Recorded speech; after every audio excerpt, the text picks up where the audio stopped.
Five,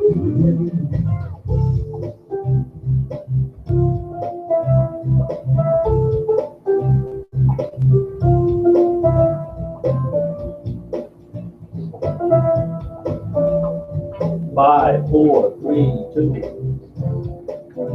Hello, Facebook family and IntellectualRadio.com family. You are watching us today. You are watching Humanity in the Headlines. Thank you for joining us. I am your host, Atiba Buchanan. Joining me is Mr. David Seaton, as always, my co-host. And we are ready to go today. We have so much to talk about. We are back to our 1 hour format today. We just have to make it even more intense, right? There's still a lot to talk about, and we have less time to do it, so we really got to get to work. Dave, how's your week been? It's been a really good week. Got a chance to visit both St. Louis and San Francisco for work this week, so I've been flying all week. Okay. Good flying. I saw you on Facebook tagging all the airports and all that good stuff. And problem at one of your eateries, right? Went to a restaurant in the O'Hare Airport. Should I say the name of the restaurant, Earl? Yeah. Called O'Brien's. Okay. And I actually posted this on Facebook for those of you who are watching us on Facebook Live. You'll probably know that I posted this on Facebook. But went in there to grab something to eat. So, and I was surrounded by probably half a dozen Caucasian people that were either eating individually or they were there as couples. And the manager of O'Brien spoke to all of them. Hey, how you doing? What's going on? There was even one couple that was there, and he had struck up such small talk with them that they were talking about, oh yeah, we're going back to Florida. We're just here on a vacation, blah, blah, blah. So he had, just back and forth banter and chatter with them. And he didn't even acknowledge that I was sitting there. No hello, no thanks for coming, no come again, no did you like your food, nothing. Was just waiting for me to just, he was just waiting for me to just hurry up and finish my food and get my black butt out of the seat. But again, the name of the restaurant is O'Brien's. It's in Terminal 3 at O'Hare Airport in the American Airlines terminal. So if you want to experience some good customer service, avoid O'Brien's in Terminal 3 at O'Hare Airport. Get down to business. I had to get that out there because I remember you posted that in the week, so I just wanted to make sure that we expressed it. When somebody does something good, we're gonna let you know. When something is out of order, we're gonna let you know. So, with that said, we got two big things that we're talking about today. First, we're going to talk about kind of a recap of the week of Trump, but we had a lot of big things happen with Trump today. So, this week, I should say, we had the rollout of his budget. We have a lot to talk about there, and we also still have, the CBO report that came out on the Republican healthcare plan. Exactly. And then we have still accusations of wiretapping, completely unfounded accusations of wiretapping, and really, at this point, even an embarrassment on the world stage. So we have a lot to talk about with that. Joining us today for that conversation will be none other than Chicago journalist, Mr. Monroe Anderson. Later in the show, we'll also talk about the revelations that have come to light in light of the civil suit pending against the city of Ferguson for the killing of Michael Brown by Officer Darren Wilson. There have been a lot of things that have come to light in the actual testimony and in the new movie that's coming out, Stranger Fruit. And we're going to talk about that as well. So we have a power-packed show for you today. You don't want to miss a minute of it. We're going to take a quick break, gather ourselves. When we come back, you'll be hearing Mr. Monroe Anderson. Thanks for tuning in to Humanity in the Headlines.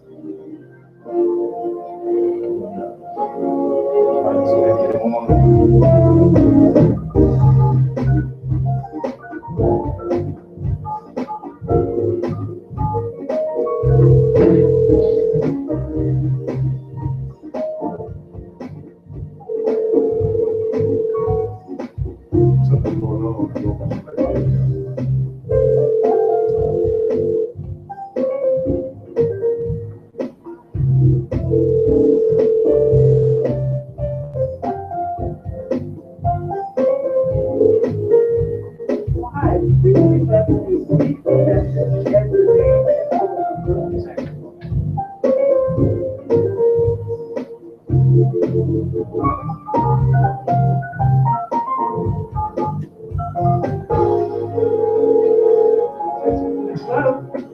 Hi, we're trying to reach Monroe Anderson.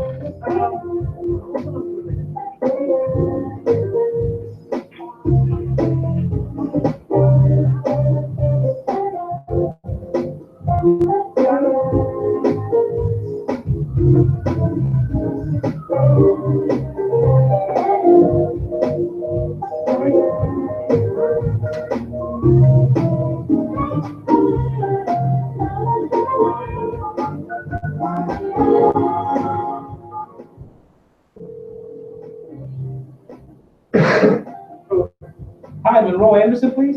Yes, this is Steve. Hey, good afternoon, sir. This is Atiba Buchanan and David Seaton from Humanity in the Headlines. How are you? Okay, how are you? Oh, we are excellent. Thank you so much. Are you prepared to go on today with us? Yeah, except I never got these. I don't know what I'm talking about. Oh, I apologize if my producer did not communicate that information to you. Yeah, he told me he was, but he didn't. Okay, no problem. So what we were doing today was a recap of the week of Trump, if you're comfortable discussing that. Yeah, So- I think I would love to do that. Okay, not a problem. Again, you certainly have my apologies. Basically, we're going to hit up this budget a little bit. Certainly the unsubstantiated claims of wiretapping and the effects that we probably will see on the world stage because of that. They can hear us. We're not live. Go loud. No, somebody just sent a text message saying they can hear us. Do you have call-ins or is it just? No, it'll just be us. Okay. Okay. All right. Yeah. Great. So we're going to bring you back in and get started in just a moment. It'll be fairly easy. Okay, so Yep. should I stay online? You're gonna call me back. No, stay online. We'll be with you in like 45 seconds. Here we go. 5, 4, 3, 2. All right, we are back on Humanity in the Headlines. If you're just now joining us again, I am your host, Atiba Buchanan, my co-host, Mr. David Seaton. Today, and at this moment, we will be talking about the past week of Trump. We're looking at the budget that has been rolled out, amongst other things. Joining us for this conversation will be Chicago native, Mr. Monroe Anderson, journalist, writer, editor, teacher, professor, you name it, he does it and has done it all. Mr. Anderson, how are you today? Oh, I'm doing good. What about you? We are excellent. Thank you so much for your time today. And we're going to honor that by getting right into everything that we need to get into. So, Sure. Oh, yeah. One thing, I'm doing okay, but I still suffer from Trump shock. aren't we all? Every morning I wake up and go, bad dream. Right. Nightmare. What is this? Like, I'm with you 100% on that. Every time that I see one of those new stories about something he said or some new revelation, especially as it pertains to something that is in direct conflict to something he said on the campaign trail, I just think to myself, I can't believe they bought it. I cannot believe that the people of America bought this. It's one thing if someone is really good and adept at tricking you and fooling you, but Right. he actually was pretty bad at it. I know. And The thing is, though, what I like to do is point out that in reality, he only got 29% of the American voters, all the eligible voters. So he is hardly a candidate who can say that he has a mandate. Absolutely. A president that can say, well, he can say it because he lies all the time. So he can say it, but he's not telling the truth when he talks about having a mandate. Or when the Republicans talk about how the American people voted for this, the American people did not vote. Half of the eligible voters did not vote. And of the ones that did, nearly 3 million more voted for the other Exactly. candidate. So Exactly. we always have to keep that in It's not mind. the people's choice. Exactly. And nobody was voting for all this. Well, some people were, those suckers that went for his cause. They were voting for some of what he's done, but he betrayed them on a lot of stuff. For example, poor white people who voted for him because they wanted to shake things up. His budget hurts them and us, of course, black folks. And, of course, people that don't have a lot of money and power in general. His budget hurts them, or will hurt them. Yes. If it passes significantly. Well, let's get into some of the details of that, right? Dave, I'm sure you want to get in. Oh, I was just going to say, this is David Seaton. Thank you for being on today, Mr. Monroe. I was just going to say, just really quickly, isn't it amazing Republicans can claim a mandate even though they got less than the majority of the popular vote by almost 3 million votes? But Right. Barack Obama never had a mandate. Right, exactly. And the reason he didn't is because they never ever could wrap their heads around a black man in the White House. Or just a Democrat. Yeah. Certainly the race of Barack Obama, I think, definitely played a role into it, but at the end of the day, this is just a battle of ideologies, isn't it? Yes, it is. The problem is that Republicans are back shooters. And Democrats, the way we do it is we call for a gentleman's duel. Right. And so it's not a fair match. We are savage about it. Well, I think that's what needs to change, though. I think what this past election cycle has taught us is that it's time to take the gloves off, and it's time to quit being nice, and it's time to quit, for Democrats to quit looking for decorum, to quit looking quit looking for those. But I'm not sure they're there yet. For example, they voted for Uncle Ben to be in charge of HUD. He knows nothing about housing. But Trump put him in there just as a token, so he had at least one black person on his cabinet. Wait a minute, Mr. Monroe. Wait a minute. He grew up in public housing. Yeah, yeah, of course. Right, exactly. And I went to Harvard to report on a story, so I can tell people I went to Harvard. So the first thing I'd like to bring up about the budget is, before we get to the cuts, is talk about some of the increases. Yeah. And the main increase that we see is $54 billion increase. Yeah. In military spending. Right. And just to give this some context, as reported by New York Daily News, it would take $69 billion for every college student in the country to attend college for a year. And we're increasing our military budget by $54 billion. Right, and more importantly is that our military right now is larger than the other 7 top militaries combined. Correct. So I mean, it's not like we're being outmaneuvered and in danger of somebody taking over us. Plus, and some of the stuff they're going to buy with this war isn't even being waged that way. And we don't need, it's sort of like if we went out and got a bunch of bow and arrows in a Uzi era or something. I mean, we're buying stuff that's not useful. Right. I remember I brought this up, I think, in our last radio show, that in the debate between Mitt Romney and Barack Obama, Mitt Romney said that our Navy is the smallest that it has been since the early 1900s, and we have fewer aircraft carriers and naval ships. And Barack Obama said, well, yeah, we have fewer muskets today than we did in the beginning of our country, because to your point, that's not how war is waged. Exactly. Or that's not the enemy we're fighting right now. Right, and with Trump's budget, he's cutting back the State Department.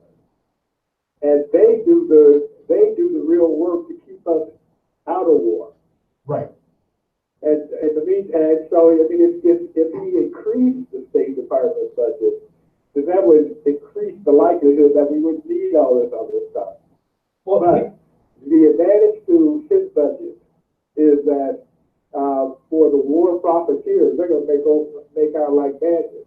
Well, doesn't that underscore, I mean, you just made a great point. Doesn't that reveal Trump's intentions that he is defunding by, I believe, 29% the agency that is the tip of the spear in terms of trying to prevent and avoid war, right, and at the same time increasing the budget of the war machine? And that's because the war machine is where his buddies, the 1%ers, make their money. Right. And secondly, by being cynical, I wonder if he doesn't want to get us in a war, because then that would take the attention off of what a lousy president he is. He's already the worst president in American history. In 60 days. And his people, he's about to become unmasked. The working class and the poor people that voted for him, white people that voted for him, because he's betraying many of the promises he made. It's through his budget, through the Trump care that's being pushed forward. That's going to hurt them dramatically. They were so busy hating on Obama there that they didn't realize that that's what was keeping them taken care of. That they had it. In Kentucky, it was called something. Right, in Kentucky, it's called Connecticut. Yeah, exactly. But and the people who were in Kentucky when they went in, I've seen scores of interviews and read scores of interviews where this has happened. When they go into the state and they would talk to Kentuckians about Connecticut and ask them, did they prefer Connecticut or Connecticut, I think is how it's pronounced, or Obamacare? They were, oh, no, I don't want that Obamacare. Right, exactly. I know. It reminds me of when Obama was first running for president, and they were running around with these signs, keep your government hands off my Medicare. Right. Right. Not knowing that Medicare was government. Right. I mean, and that's really how, again, really good point. Trump won because he was able to capitalize off of the ignorance or the misinformation or the underinformation of the average voter out there. Right. And it's not just Trump winning because Republicans won under that same impetus, right? Right. So they were able to maintain control of the House, maintain control of the Senate, and they used the exact same tactics he did. Exactly. So let's keep on with the budget. Let's talk about some of the cuts. That has been parroted a lot this week has been the phrase "Meals on Wheels." Right. And we even had we'll get to that in a second, but talk to our listeners a little bit about the effectiveness of Meals on Wheels and what it does for people. Well, what it sees school children in particular, the poor people, who in some instances would be starving literally if it weren't for this program. And Mulvaney, I think that's his name. Right. Mick Mulvaney, he's the White House budget director. He said, well, there's no proof, like it's a business return, you a return on your dollar, rate of interest or something. He says that there's no proof that it's worth what it is, which is nonsense. Well, here, let's talk about not starving to death. Well, let's talk about some of the intersectionality of that, because that actually, you mentioned some of the people it does hurt, but one group in particular that if you eliminate Meals on Wheels, one group that will really be impacted by this is our veterans. Right. Because there are tons, to the tune of 500,000 veterans and 226 older citizens, Mr. Mulvaney specified when he talked about this. So again, you're talking about 500,000 veterans, the people that we purport to care about, to love, to admire, to lift up. And now this is yet another way that when it comes to actually helping them, we don't do so. And it's being led by the Republicans. And honestly, it makes me ill. Well, basically, this is budget that the president would have. I don't think it's going to get through Congress like this because it's too harsh. But the budget he has basically rewards people of privilege and punishes the poor. I think whether you're talking about the Trump care or you're talking about this budget he presented with Trump care, for example, which he doesn't want to call. That should tell you something. He doesn't want to. Maybe puts his name on cheap on everything. Right. Yeah, right. He doesn't want to put his name on this bill.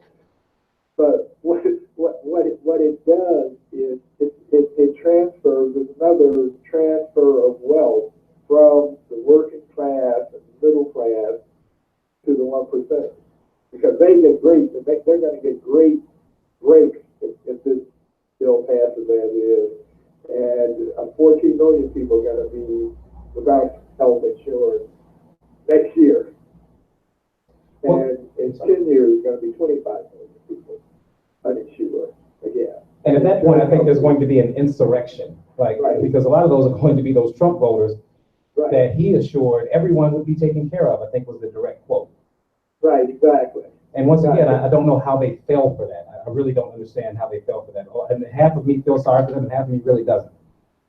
I know. Yeah, right, I know. I have the same sentiment.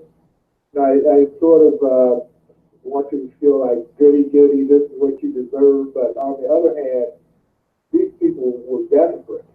Exactly. In the first place, you know, I grew up in Gary, Indiana. And so what happened there is now happening in some of these white mill towns and steel towns or what have you.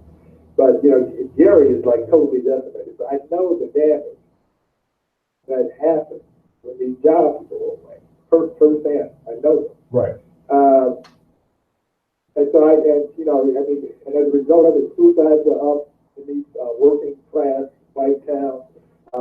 You got serious drug problems.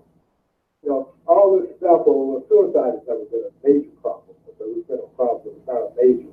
But all the problems. I mean, we were basically, by that I mean black people, we were the canary in the coal mine. Correct. You know, all the problems that we had gone through a decade ago or more, they're now feeling, and they are lashing out, but they're lashing out at the wrong people.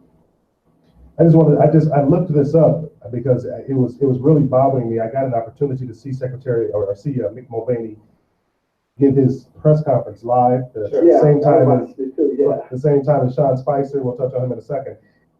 The irony, though, that Mick Mulvaney would stand up before the American people and say that we have no empirical data that shows that Meals on Wheels or feeding children in schools, empirical data that works. And the office that he works for works out of the Eisenhower Executive Office building, which has been called America's greatest monstrosity. This building was built it took 17 years for this building to be built, and it was $10 million between 1871 and 1888. Again, for the person who's saying that they're going to literally take food out of the mouths of hungry, poor, young, and elderly Americans, but he's working in the building that is the most gaudy, overspent edifice in the history of the United States. Just the irony is I'm just choking on it. Well, the other irony is, I mean, there are lots of ironies, obviously, but with Trump's budget, he's going to take money from poor people to build this wall that we don't need. Right, and that's the other thing, right? Because one of the other increases is about $3 billion to start the wall that Mexico was supposed to pay for. Yeah, right. They're going to pay us back. Right.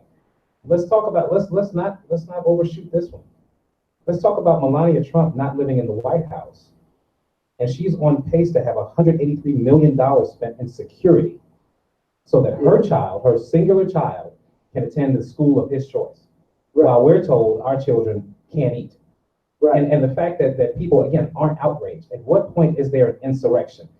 Donald Trump now for 5 weeks in a row has been down to Florida at $3 million a trip. Right. He spent in 5 weeks what has been allotted for Obama 40 years. The right wingers, when President Obama was in office, they were complaining because he took a vacation. Exactly. Twice a year. And how dare he play golf when he was supposed to be in D.C. fighting with the obstruction of Congress. Remember the story about when Michelle Obama went to India, and on Fox News they were floating that it was going to cost $200 million a day? Yeah, right. And that wasn't true at all. No, it wasn't true at all. But they floated it out there because they were so aghast at how much money was being spent, to your point, on the private security for the First Lady and the family of the president. But to your point, we're spending all of this money for Melania Trump and Barron. Is that his name? Barron? Yeah, Barron. Yeah, Barron, exactly. The irony. Yeah. Well, go ahead. But the thing is, though, what amazes me at this point is that the Republicans still love him. the leadership, the Republican leadership, Ryan and Kraft, they're putting on a strong poker face. They are. Because they are afraid to go against him for fear of being primary next year. Well, let's talk about that. Let's talk about then some of the politics behind it. What is it that Democrats, before I ask you this, let me ask you this question about the budget. Okay. Surely Democrats don't have all the answers, right? Right. So there's a common playbook in the Republican Party to exaggerate the ineffectiveness of something, to justify eliminating it, and then very kind. Right, and then they're lying. They're lying. Right. Yes. Yes. I mean, they know it's a lie. So, here's a question. Yeah. With that said, surely there have to be ways that we can genuinely cut. So what is it then that Democrats are missing? In what ways could we reasonably cut that would make sense fiscally? And what ways could we increase that would make sense fiscally? Well, okay. The military and the entitlement budget are 85% of the budget, period. You got Social Security, Medicaid, and the war, the military overall. That's 85% of the budget. The rest of it is not a big deal. So I don't care how much you try to say you can't do anything with that. They haven't taken on entitlements yet. Trump made the promise that he wasn't going to touch it. The leadership of the Republican Party would like to do it, but they haven't figured out. They're trying to do it on the sneak right now.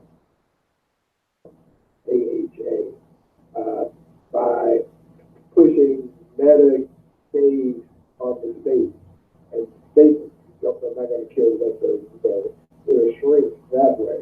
But just for Social Security, one way it's not going to die as quickly it's not as in serious as trouble as the Republicans claim, but it is in trouble because you have baby boomers retiring. And you don't have right now as many of the younger people working to balance it quite fairly. But right now, if you make $130,000 a year, just as an example, at the end of the year, they quit taking Social Security out of your paycheck. Correct. Because 127 is all you get to make. That's where they keep taking out. After that, you're scot free. So if you're making $500,000 or $1 million, the best you make it the first 3 months you're going to pay for Social Security, and that's the end. Right. So by just upping that number from 127 to 250 or something, I don't know the exact number, but that's an adjustment that would help it. Just right off the bat, not a problem. How about just lifting the cap entirely? Because no matter how much money you make, when you get to retirement age, you get a Social Security check. Yeah, yeah. Well, if you did that, of course, it'll make a big difference, even a bigger difference. Right. But I mean, but if you moved it up, if you doubled it or something like that, that would move that it's going to be bankrupt state further back than it is now. But ultimately, we're talking about the Republicans, and specifically Paul Ryan, who's supposed to be this savant of the budget of conservative ideology. Right. Ultimately, he's saying we need to get rid of these programs. We need to defederalize them. We need to either privatize them and or give them to the states. And I heard him say he's very, very excited about the prospect of defederalizing these programs. Right. Now that's been a Republican wet dream. FDR put it into play. I mean, they have always, not everyone obviously, but Republican leadership over the years has been against Social Security and against later on Medicaid,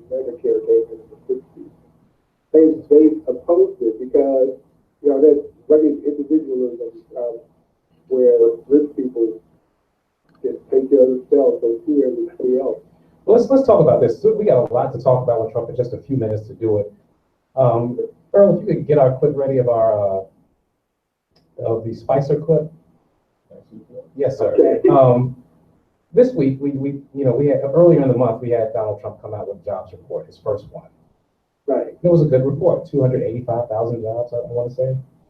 Or was it whatever it was less than the amount that he had inappropriately put out earlier. Here's the clip. Are we set, Earl? We'll give him a couple seconds. Referring to particular job reports as phony or totally fiction. Does the president believe that this jobs report was accurate and a fair way to measure the economy? Yeah, I talked to the president prior to this, and he said to quote him very clearly, "They may have been phony in the past, but it's very real now." Past, but it's very real now. And let me just interject. When I heard the press pool laughing when he said that, and I understand that they were laughing more at the spectacle Right. of Sean Spicer up there purporting to tell the truth. And because we've seen nothing but prevarications from this administration from day one. But I found it personally insulting when I heard them laugh at Sean Spicer say, quoting Donald Trump, that the unemployment numbers that he said that were fake in the past, they're real today because he's president. Right. So, Mr. Anderson, if you could just talk about then the credibility at this point, Donald. Oh, he has no credibility. I was press secretary for Mayor Gardner. I had been a reporter when I took that job for 18 years. I worked for Ebony. I worked for the Tribune. I was working for Newsweek at the time. And I covered City Hall for the Tribune. I was the first black reporter in 1983 from a major white newspaper to cover City Hall. This tells you something about Chicago. But anyway, in the media. But anyway, I covered City Hall. I knew what happened as a press secretary, what I should be doing. Sean has no experience. He was an RNC operative, basically. But he it's like Trump gave him the job because he was loyal and to reward him. He has no idea what he's doing. And Trump has alternate facts, but he believes that. So he basically is demanding that Sean go out there and present these alternate facts. And then he's watching it. Trump watches that stuff. Early on in the job, he was critical of Sean because he wasn't wearing dark suits. Right, I read that. Yeah, so Sean is a man who is like just getting up there presenting lies. Lying. Do you remember Baghdad Bob? Yes. Yeah, he's basically Baghdad Bob, where he's just repeating like crazy stuff that can obviously be disproven. Well, here let's talk about a history of it, right? So we had Donald Trump on the campaign trail say he was going to lock her up. He looked at Hillary, and I remember watching the debate. He said, when I become president, you're going to be in jail. And it was a huge applause line. People loved it. They thought it was a great line. And then the minute he won, he said, it doesn't play so well. He literally said in front of his supporters, we wanted to say that, but now that we won, it doesn't do so well. Then he goes on to say the jobs. He talked about unemployment rate being 42% back when Barack Obama was president during the campaign, and now the same agency that gave Barack Obama 4.9% that's now giving him 4.7%. Now they're actual and factual. And then, of course, we have the whole fiasco with him being wiretapped and sending Sean Spicer out there to defend that. So we have this thing now where the president is completely losing credibility, and they've even gone out of their way to upset Great Britain, our greatest ally ever. What does it take for a United States president to get in the doghouse with Great Britain? Right. Oh no, it's just. This is my theory, okay? Just from watching him for the last 55 days and the year and a half when he was getting to where he is now, is that he is going to be impeached.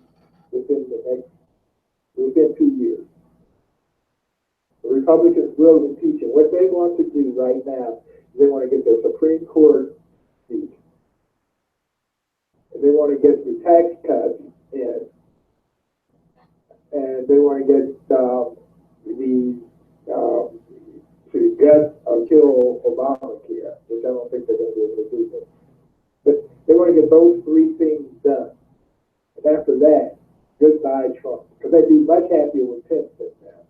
Because he's one of their kind. Absolutely. He's definitely the establishment Republican that they would be looking for. And I would agree with you. I mean, but here's the brilliance of what he's been able to accomplish this week. So let's talk about what we're not talking about, because we're talking about Trump lying on Great Britain and quoting Fox News. What we're not talking about anymore is Jeff Sessions and him lying to Congress and potentially his contacts with Russia. So that's something now that's been out of the news cycle because of this. Oh, but I know. No, it is out. In fact, there are some theories that the reason Trump keeps promoting all these other wacky things is to divert attention as a distraction. He gives us other shiny objects that are more interesting. But the investigation by the intelligence agencies are going on. Right, we have an investigation into Jeff Sessions. We still have an investigation into possible collusion with Russia. Right. And the other thing that we're not talking about is Donald Trump's conflict of interest. Right. Of which we're not talking about his conflict. No, but he has some. This is what I'm telling you. He's going to be impeached. You know, I've got to be, because I mean, he has. Did you see how much money the Russians have invested in him? The Trump. Absolutely. I mean, they were able to again talk about the house that was sold for $100 million. Right, exactly. That was only worth $40 million. Exactly. So the relationships are there. They just haven't been able to put all the pieces together. Right. Well, nowadays they're building a case. They're working on it. And you know, he hasn't helped himself by criticizing them. In fact, what's amazing is, to me, is he's criticized the Post. He's criticized the Gold Star family. Don't forget Snoop Dogg. The intelligence agency, everybody but Putin. Everyone but. Yeah. He's been critical of. Yeah, absolutely. I'm conflicted because on the one hand, I cannot wait to see all of this collapse around him. On the other hand, what collapses around our president collapses around us all.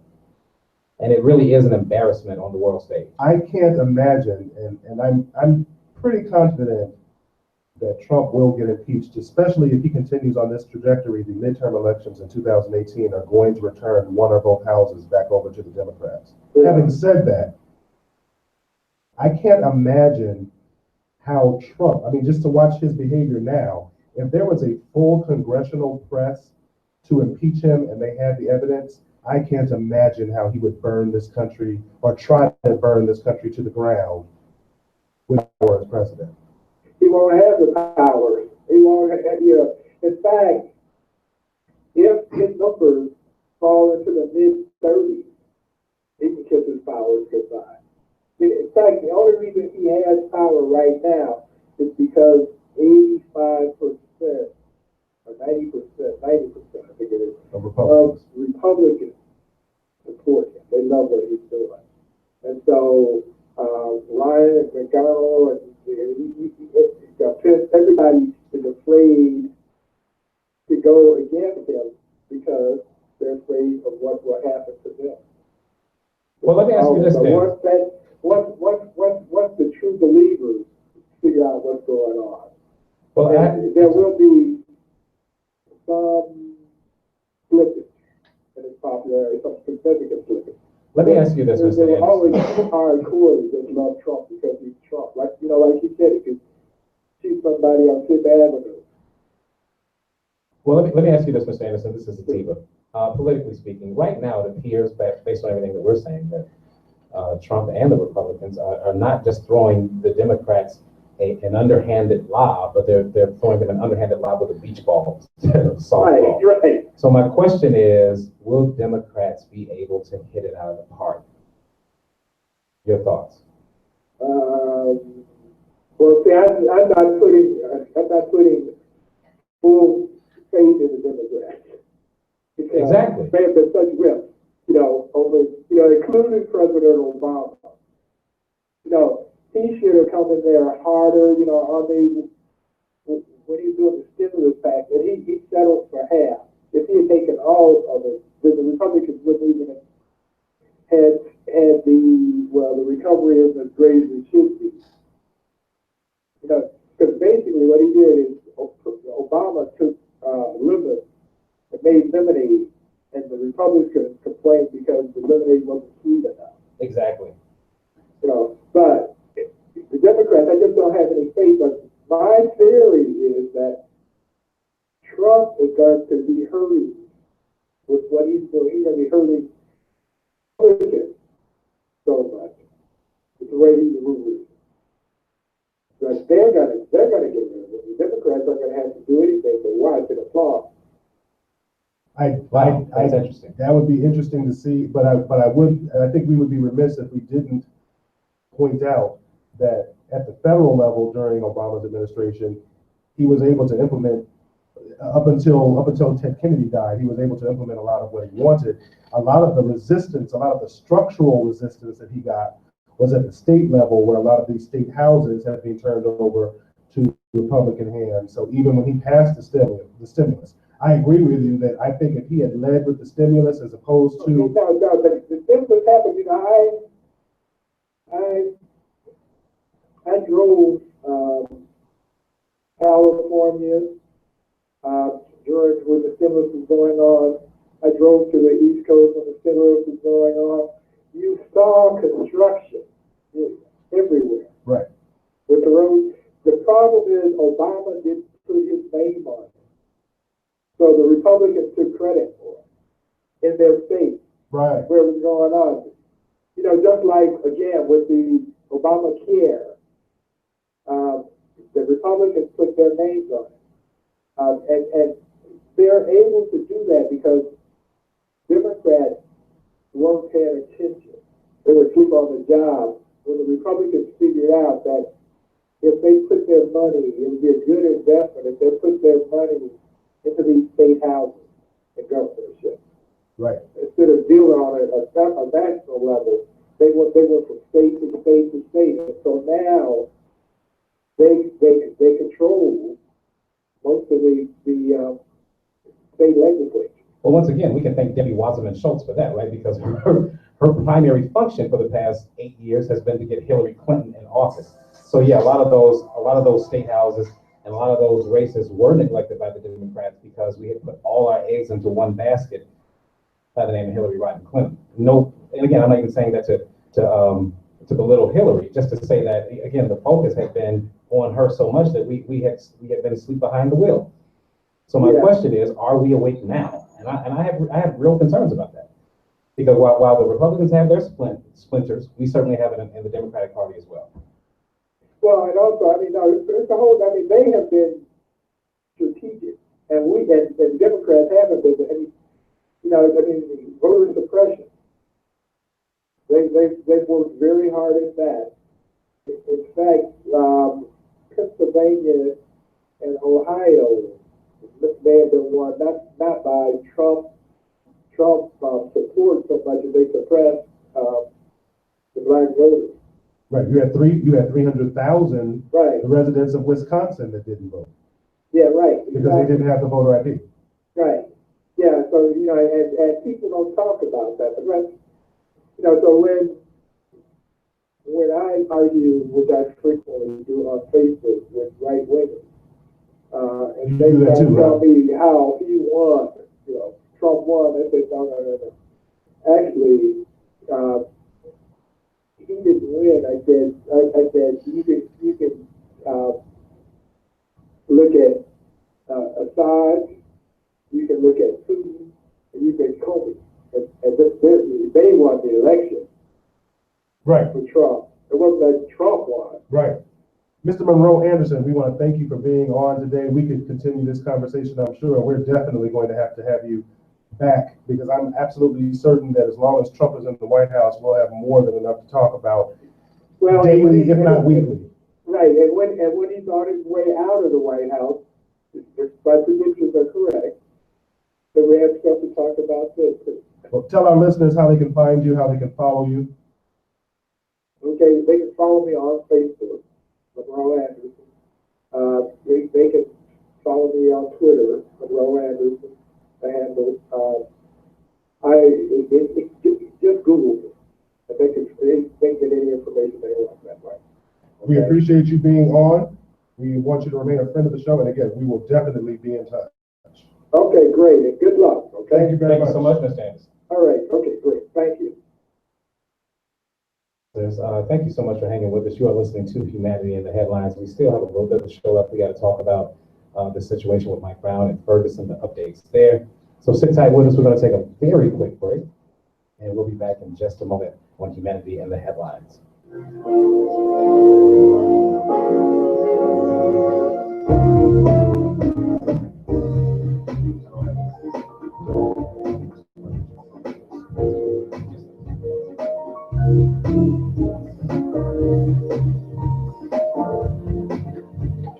Make sure you post your comments, any questions, comments, or anything on Facebook Live when watching me. We definitely want to make sure that you're enjoying the show. Do us a favor, please share the show if you like it.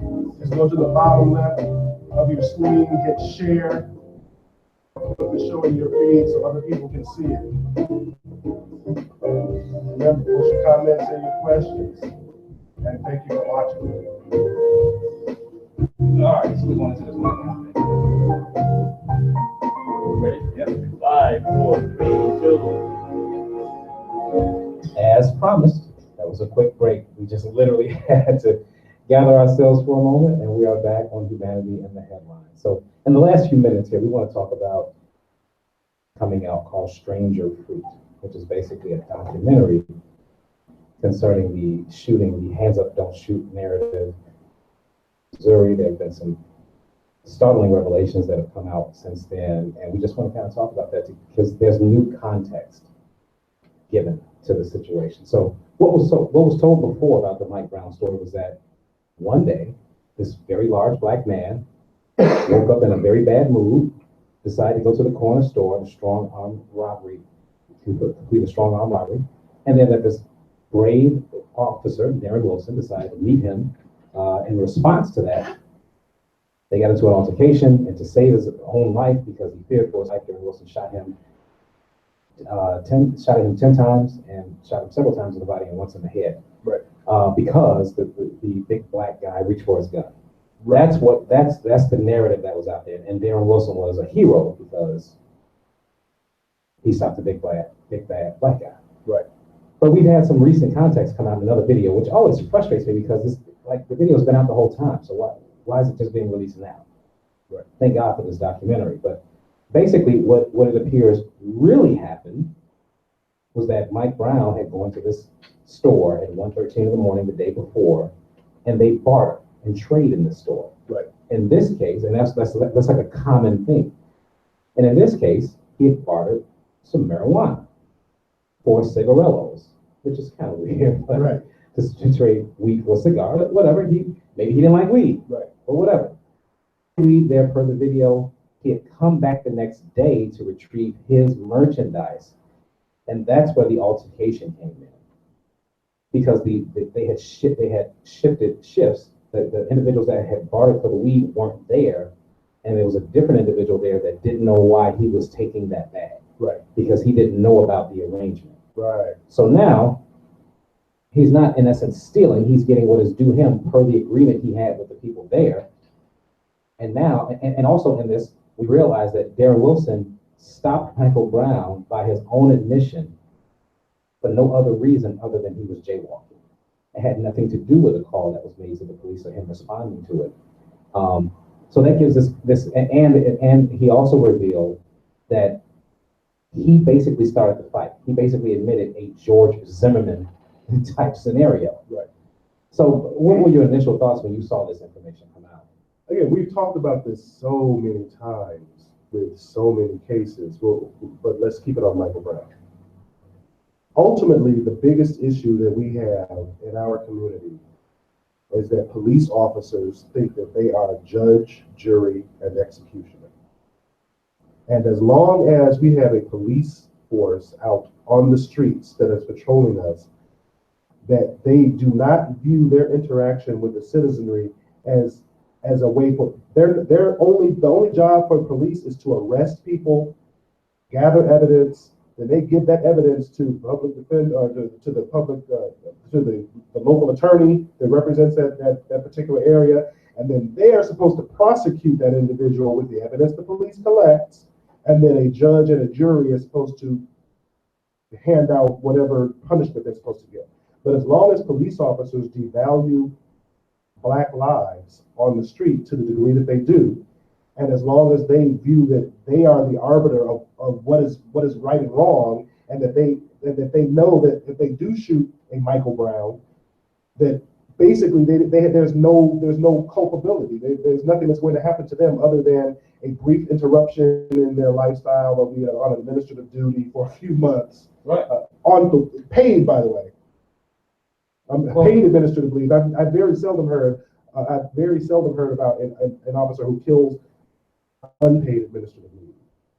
As a matter of fact, I don't think I've ever heard of that. Well, Darren Wilson became a millionaire. Right. He literally got $500,000 raised for him in a GoFundMe account, and then he was paid $500,000, excuse me, for his interview for ABC News. He lives in a home right now, mortgage-free, with the money that he was able to acquire because he killed Michael Brown. $1 million can get you a lot of house in St. Louis. Just as a side note. that is a very, very good point. But I wasn't surprised. I was really frustrated when I saw the video because, again, it shouldn't take a documentary to be done because whenever one of these shootings happens, the people that support the police, the first thing they say is, well, you gotta wait till all the facts come out. Just get all the facts. Well, in this case, this information was suppressed. And it was suppressed on purpose because it actually makes a lot of sense. The store owners never called 911. Why would he do that? The altercation you saw, because there was more to the story.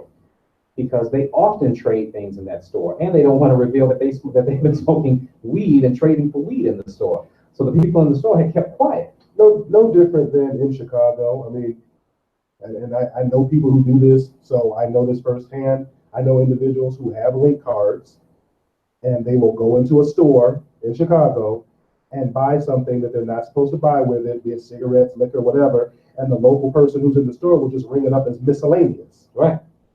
So anybody out there who's auditing at the food stamp department, when you see all these miscellaneous charges, that's what that's for. sorry to dime y'all out, but whatever. Right. But here's the thing, though. Then we have to argue about the morality then of him trading weed, because if he was in Colorado, that'd be even less of a story because it'd be legal. So again, I think there's a lot to this, but the framing of Michael Brown as this 18-year-old who was just completely out of control, thug, woke up on the wrong side of the bed and just decided to rob a store for some cigarillos is complete garbage. And again, the fact that Darren Wilson was able to walk away from that, not just unscathed, but better for it. He was able to do things for him and his family that he would have never otherwise been able to do, or at least not in the time frame that he was able to do it in. Meanwhile, Michael Brown would never grow up and have a family of his own. Well, I don't know about you. I don't know about you who are watching, and we thank you for those of us who are listening, and those of you who are listening, and those of you who are watching us on Facebook Live. I'm tired of watching police officers murder African Americans on the street with impunity. I'm tired of police officers being investigated by their own, because when that happens, we know in 99% of the cases what's going to happen. We know that there's going to be an investigation. They're going to say let all the facts come out. They're going to have a grand jury. Move along. There's nothing to see here. Right, and then they're going to be exonerated. So what we did here what we're doing today, and we're asking all of the listeners and all of the people who are watching us on Facebook Live, please go on Facebook to Humanity in the Headlines. We have set up a petition.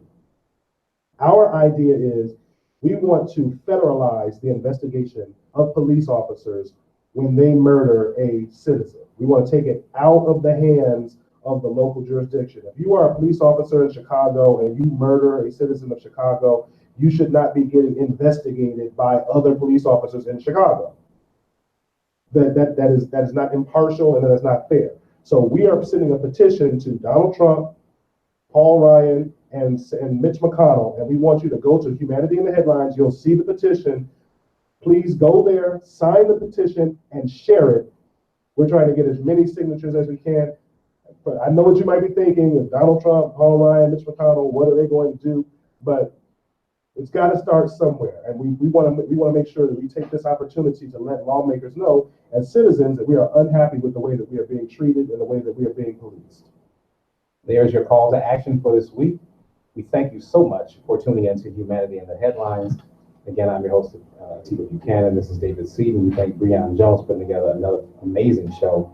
And we thank IntellectualRadio.com for giving us the support. Thanks, Mr. Earl Winfrey. We'll see you guys next week on Humanity in the Headlines. Good job.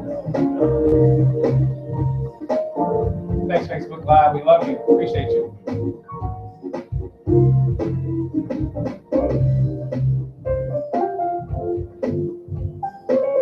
I'd like to say something.